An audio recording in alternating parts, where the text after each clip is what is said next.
Hello जी, राम राम जी। कैसे हो आप सब? आशा करती हूँ आप सब अच्छे होंगे। आप सबका स्वागत है एक और नए व्लॉग में। और ये व्लॉग है 1 दिसंबर यानी कि शुक्रवार का। शाम का टाइम है, लगभग 4:30 पौने 5 बज गए हैं। और अभी आ गया था एक गूंद बेचने वाला। सर्दियाँ आ गई हैं तो सर्दियों में देखिए गूंद के लड्डू तो ज़रूर बनाने चाहिए, बहुत ज़्यादा अच्छे रहते हैं। बच्चों को तो हो सके तो सर्दियों में थोड़ा बहुत गूंद ज़रूर खिलाएं। तो मैंने गूंद खरीद लिया है और थोड़े बहुत ड्राई फ्रूट खरीद लिए हैं। वैसे अगर ड्राई फ्रूट हों तो डाल दें, नहीं तो बिना ड्राई फ्रूट के भी बना लेते हैं। मेरे पास होते हैं तो मैं डाल लेती हूँ, नहीं तो ज़्यादातर अकेला गूंद गूंद भी बना लेते हैं। यहाँ पर आने के बाद ऐसा है कि कोई ना कोई फेरी वाला आ ही जाता है, बेचने वाला। तो जो चीज़ चाहिए होती है वो खरीद लेते हैं। देखा तो जी, ये हमने खरीदा है गूंद। सर्दियाँ आ गई हैं और सर्दियों में गूंद के लड्डू तो बनते ही बनते हैं। और ये काजू और ये अखरोट खरीदे हैं। बादाम थे नहीं, 4 नहीं 3 ईंग की पुड़िया खरीदी हैं। ईंग में तो खुशबू कितनी आवे रितिका, दूर तय है ना। वहाँ पे बढ़िया जानो सी है। वाह, तो ईंग बढ़िया है। पहले कड़ी भी लाइन उसमें जमा भी खुशबू को नहीं आती, नो भी को लगती। हाँ, उसमें भी ईंग में कुछ खुशबू आवे। आ गए हम। क्या कहूँ,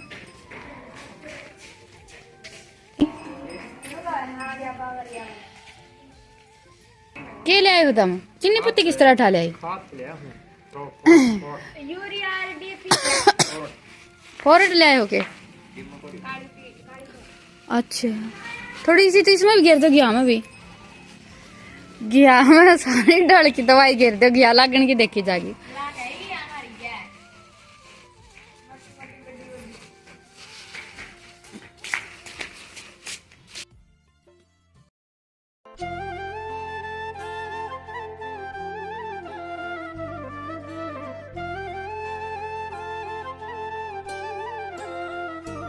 तो जी शाम को तो इनके आने के बाद फिर हम लग गए थे हमारे घर के काम में। बढ़ाई बनाकर तैयार की थी हमने हमारी छोटी सी, तो उसी चक्कर में बिल्कुल अंधेरा हो गया था। खाना भी मैंने कल थोड़ा सा लेट ही बनाया था। तो अभी आप सबसे मुलाकात हो रही है सुबह सुबह, लगभग सुबह के 7 साढ़े 7 बज गए हैं और मैं लग गई हूँ फिर से खाने की तैयारी में।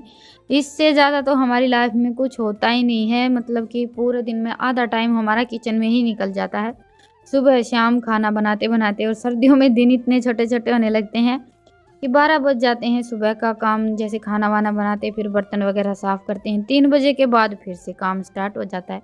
तो ऐसा लगता है कि आज जैसे ज़्यादा दिन किचन में ही निकल जाता है। तो अभी बच्चों को स्कूल जाना है और इनको खेत जाना है, तो मैंने खाने की तैयारी थोड़ी सी जल्दी ही स्टार्ट कर दी है। ये खेत थोड़ा सा लेट जाते हैं तब तो मैं खाना थोड़ा लेट बना लेती हूँ, क्योंकि जाते टाइम ये बच्चों के भी टिफ़िन लेकर चले जाते हैं। पर अभी इनको खेत जाना है तो फिर कोई टिफ़िन लेकर जाने वाला भी नहीं रहता और मुझे इनके लिए तो टिफ़िन बनाकर तैयार करना ही रहता है। तो जी बस अभी मैं बना रही हूँ सिंपल सी आलू गोभी की सब्ज़ी। सर्दियों का मौसम आते ही हम ज़्यादातर आलू मटर आलू गोभी घूम फिर कर इन्हीं सब्जियों पर आ जाते हैं। वैसे हमारे घर में इन तीनों को आलू गोभी की सब्ज़ी बहुत ज़्यादा पसंद है, तो ज़्यादातर जब भी ये दुकान में सब्ज़ी लेने के लिए जाते हैं तो घर में आलू गोभी ही आती है।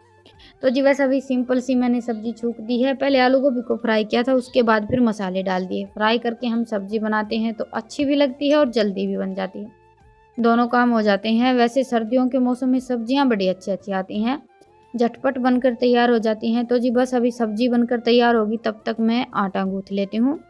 झाड़ू वगैरह का काम मेरा हो गया था और जो थोड़ा बहुत काम बाकी है वो मैंने छोड़ दिया है, क्योंकि सुबह सुबह मेरा यही रहता है, बस जो ज़रूरी काम है बस वही निपटाती हूँ। बाकी का काम एक बार इनके लिए खाना वाना बनाकर तैयार कर देती हूँ। ये खेत चले जाएंगे उसके बाद देखेंगे। और अभी हमारी सब्ज़ी भी बनकर तैयार हो गई है, बस 10 मिनट में बन गई थी। चूल्हे पर बनाते हैं तो और भी ज़्यादा जल्दी बन जाती है, क्योंकि सर्दियों के मौसम में आँच बड़ी अच्छी जलती है चूल्हे में। सुबह उठते ही चूल्हा जला लेते हैं तो अच्छी खासी आँच तैयार हो जाती है। और इन दिनों की सब्ज़ी हरे धनिया के बगैर तो कंप्लीट ही नहीं होती है। तो अभी मैंने थोड़ा सा ज़्यादा हरा धनिया डाल दिया और बस इसको अच्छी तरह से मिक्स करके सब्ज़ी को ढककर रख देते हैं।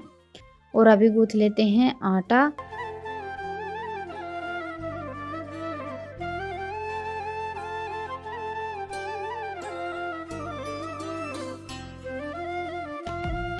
और अभी बच्चों का स्कूल का टाइम टेबल चेंज हो गया है, 9 बजे स्कूल लगने लगा है, तो 9 बजे तक खाना तो आराम से बनकर तैयार हो जाता है।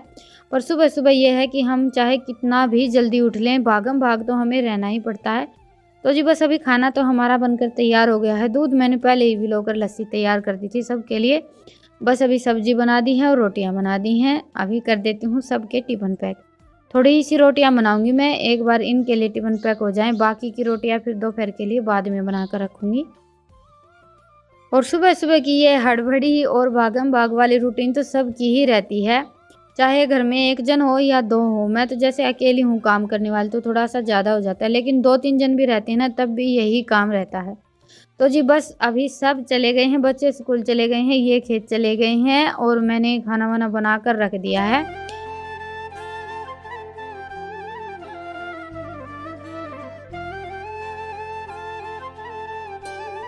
और अभी निपटा लेते हैं अपना घर का काम। मेरा बहुत सारा काम बाकी है, बस सुबह सुबह के मैंने 2-4 काम ही निपटाए थे। बाकी अभी भैंसों को पानी पिलाना, गोबर उठाना, गोबर थापना और बर्तन वगैरह साफ़ करना, ऐसे करके मतलब ये लगा लीजिए कि आधे से ज़्यादा काम बाकी है। और टाइम हो गया है, लगभग 9:30 बज गए हैं। 9 बजे तो बच्चों को स्कूल जाना रहता है, तो थोड़ा सा जल्दी ही निकल गए थे। उनके जाने के बाद फिर मैंने खाना बना कर रखा, सारा सामान उठाया और फिर लग गई हूँ अपने घर के काम पर। सबसे पहला काम रहता है भैंसों को पानी पिलाना।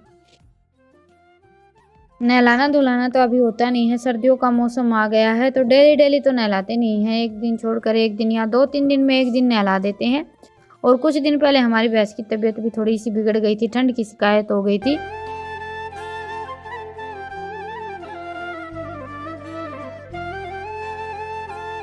और भैंस हो या बच्चे, एक बार तबीयत थोड़ी सी बिगड़ जाती है ना, फिर कई दिन तक हमें थोड़ा सा ज़्यादा ही ध्यान रखना पड़ता है, क्योंकि दोनों ही बोलकर कुछ बता नहीं सकते हैं, तो हम हमारे हिसाब से ही अनुमान लगाते हैं। वैसे हमारी भैंस बस एक दिन थोड़ी सी ऐसी थी कि चाट वगैरह नहीं खाई थी, ठंड लग गई थी। उसके बाद तो फिर हमने दवाई वगैरह दी, धूमड़ी दी, उससे बड़ी जल्दी आराम हो गया था। और ये जो हमारी देसी दवाइयाँ हैं ना, छोटी छोटी, जो हम घर में हमेशा इस्तेमाल करते रहते हैं, बच्चों के लिए भी और पशुओं के लिए भी, बहुत ज़्यादा कारगर रहती हैं। हमारे यहाँ तो सर्दियों में जैसे चाहे छोटे कटरू हो या बड़ी भैंस हो, ठंड की शिकायत हो जाती है तो चीनी और अजवाइन की धूमड़ी दे देते हैं, बड़ी जल्दी आराम हो जाता है इससे।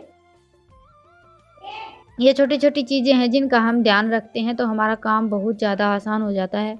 हर चीज़ में दवाई गोली देना इतना ज़्यादा ज़रूरी नहीं होता और इतनी कारगर भी नहीं रहती।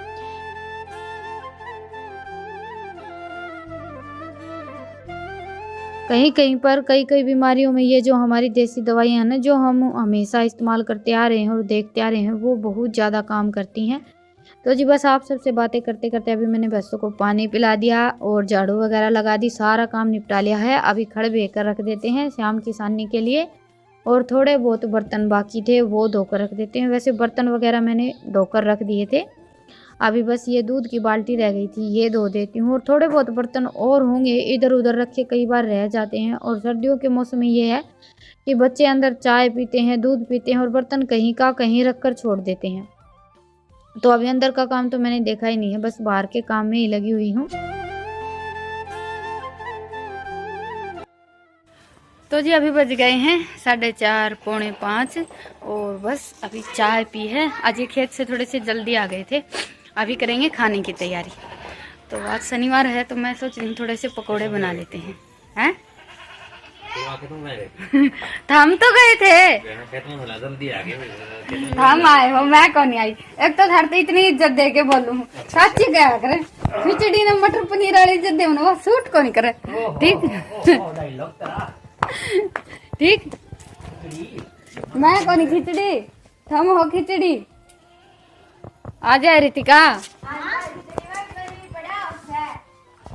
वो खिचड़ी ना होती, वो पुलाव हो है। हाँ तो वह तो बात है, बेरा है कौन जी तुमने। हाँ तो अभी आलू तो घर पर है नहीं, पालक ले लेते हैं, तब तक ईशांत लेकर आएगा अभी आलू। ईशांत क्या दुकान में तो ले आओगा के राम पड़े होंगे के, ज्यादा था लिया फिर तावड़ी चीज 2 आलू चाहिए। और ये देखिए पालक कितनी अच्छी तैयार हुई।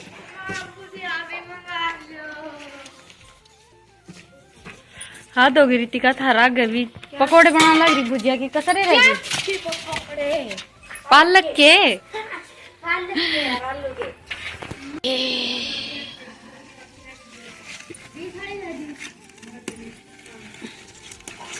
देख लो पालक देख ले रितिका मेरी, बस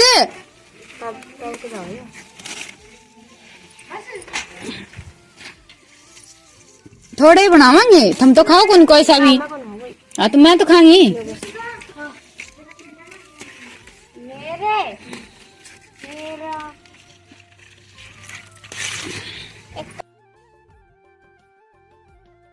तो जी पालक को अभी मैंने अच्छी तरह से धोकर कट कर लिया है और साथ में इसमें डालेंगे हम 2-4 मिर्च मसाले। अदरक और लहसुन को मैंने सिलबट्टे पर पीस लिया था, साथ में मैंने 3-4 हरी मिर्च भी पीस ली हैं और 2 मैंने आलू ग्याकस में से निकाल लिए थे। ग्याकस में से निकाल कर डालते हैं तो हमारे पकोड़े और भी ज़्यादा अच्छे बनते हैं। आज घर पर इतना ज़्यादा बेसन भी नहीं था, बस 3-4 चम्मच बेसन रखा था और ये वाले पकोड़े 3-4 चम्मच बेसन में आराम से बनकर तैयार हो जाते हैं। खाने में भी अच्छे लगते हैं और इतना ज़्यादा हमें सामान की भी ज़रूरत नहीं रहती। और हर शनिवार को मैं तेल का कुछ ना कुछ ज़रूर बनाती हूँ। हमारे यहाँ ऐसा बोलते हैं कि बना लेना चाहिए अगर हो सके तो ज़्यादातर मैं पूरी, गुलगुले, आलू की सब्ज़ी, ये सारी चीज़ें बनाकर तैयार करती हूँ। पकोड़े तो बहुत कम बनते हैं, लेकिन सर्दियों के मौसम में ये है गरम गरम पकोड़े, चाहे हम चाय के साथ खाएं या खटाई के साथ, बहुत ज़्यादा अच्छे लगते हैं। एक मौसम होता है हर चीज़ को खाने का, जैसे सर्दियों में और बारिश के मौसम में पकोड़े खाने का मन करता ही है। तो जी बस अभी मैंने सभी चीज़ों को अच्छी तरह से मिक्स कर लिया है और तेल भी हमारा गर्म हो गया है। अभी रितिका बनाएगी 2 कप चाय और तब तक मैं पकोड़े बनाकर तैयार कर लेती हूँ। हम तो खाते हैं खटाई के साथ, लेकिन इनको पकोड़े चाय के साथ खाना ज़्यादा पसंद है।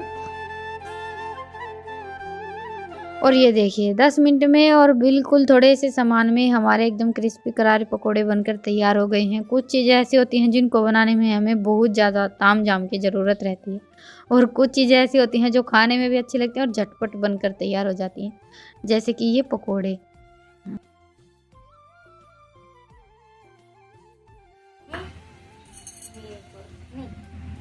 वीडियो के चक्कर में मेरी पकोड़ों को ठंडा कर। वाह वाह वाह। तो जी ये हमारी हो गई है स्पेशल प्लेट तैयार। अरे राम, खटाई माँ क्यों घेर दी? क्योंकि ये मन था। आप सब भी आ जाइए खाने के लिए, ऐसे करके ऐसे डबो के। और अभी पहले पकोड़े खा लेते। आज वैसे पालक के पकोड़े खाने का मेरा मन था, इन दोनों बहन भाई को इतने ज़्यादा पसंद नहीं है और इसलिए मैंने थोड़े से ही बनाए थे। बस अभी रोटियां नहीं खाएंगे, बस पकोड़े खा लेते हैं। किसे बना देती का फिर नहीं कहती पालक के पकोड़े खा के तो देख पहले एक बार। खटाई के साथ तो वैसे चाहे कैसे भी पकोड़े हों खाने में अच्छी लगती है, पालक के, आलू के। और बनाने के लिए बोला तब तो दोनों बहन भाई ने मना कर दिया था खाने के लिए, और चखने के बाद पता चला है अभी ने कि खाने में कितने ज़्यादा अच्छे लगते हैं। तो अभी तो हमने सारी की सारी प्लेट सेट कर दी थी, क्योंकि ये तो खाकर चले गए थे, बस अभी हम तीनों ही बाकी थे। तो जी चलिए आज के व्लॉग को यहीं पर ख़त्म करते हैं और फिर मिलते हैं एक प्यारे से व्लॉग के साथ। तब तक के लिए राम राम, गुड नाइट, शुभ रात्रि। स्वस्थ रहें, मस्त रहें, अपना और अपनों का ढेर सारा ख्याल रखें।